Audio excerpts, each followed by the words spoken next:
Hi, we are with Andy Deignan from Magtek. He's going to show us the Quick Codes mobile wallet from Magtek. That right there is the iPhone, and you see it's got a little dongle attached to it. And Andy, why don't you walk us through this? This is a P2P application, which is something we haven't seen before. Okay, so this is Quick Codes mobile wallet.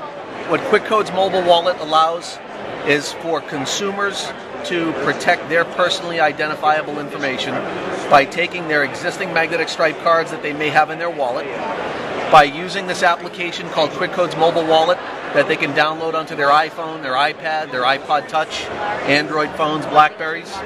They can connect up what we call a Magtek reader. This device happens to be for an iPhone 4, but I could easily disconnect the reader and put a different adapter sleeve on, and just as easily connect the same reader up to an iPad or an iPod Touch, so I can have one universal reader for all my Apple devices. Okay. If I were using a Blackberry or an Android, I'd be using a Bluetooth connectivity, so the reader would not actually attach to the device, but it would be wireless Bluetooth between the actual Magtek reader and the mobile platform.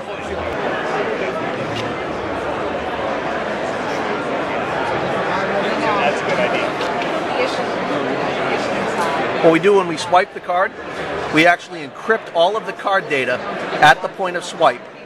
So nothing at this point is actually held on the phone, everything's actually being read, or it's in the reader at this point. All of the data that was actually put through the reader was encrypted with triple DES. What we're displaying on the phone and all that is available to the phone are certain elements of the data that can be in the clear. We call it masked data. Okay. So you can see the cardholder's name, you can see the first 6 digits of the PAN, the last 4 digits of the PAN, and the middle 8 digits have been obfuscated. So the phone does not have access to clear text track data. Okay. But the application does have access to certain data elements. I cannot enter this data in manually in terms of the card data, but I do have the ability to enter in some additional authentication information, such as the CVV code that belongs to this card, perhaps an additional PIN that might go along with this card. So there is the actual card swipe. I can enter in the dollar amount. I can select this as an ATM transaction. And what we're doing is we're actually encrypting the card data. We're sending it off where we are authenticating the actual card itself to make sure it was not a counterfeit copy card. Once we authenticate the card itself and the payment details, we actually tokenize that information and we return a quick code down to the mobile wallet. So this quick code is an 8-digit numeric value. It's represented as a barcode.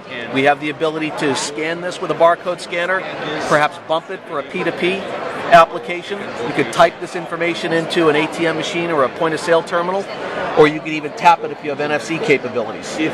So after I have this quick code saved in my mobile wallet, I can approach an ATM machine that has been enabled to... And basically the monitor is a big ATM machine. This is a virtual ATM demo here. So if you happen to notice, I have a quick code that came back to me. It's a one-time use disposable PAN. It's 8 digits, and it's 8536 8215. I can enter in a PIN. And all of that stuff has actually been, the PIN was communicated between the people who were actually paying. The person who swiped gave that to the person. In this case here, I'm actually entering the PIN into the ATM machine. So the ATM is securing the PIN. Okay. It's calculating what's called an encrypted PIN block. Okay. But I have not given this ATM machine any of my card data. So there's nothing personally identifiable with my name or my real account number. But I've given it the quick code, and I can go through a transaction at the ATM. And as you can see, after it's gone out for authorization, the ATM has come back with my name that was associated with that quick code, and it's approved the transaction for the dollar amount that I selected. What I was able to do here in this demonstration was to conduct a transaction at an ATM without giving that ATM anything that is personally identifiable to my name and my account number. Yet, we were able to use this information to conduct a transaction that could be authenticated back to me as well as my card swipe and my credentials. So that is the Quick Codes mobile wallet.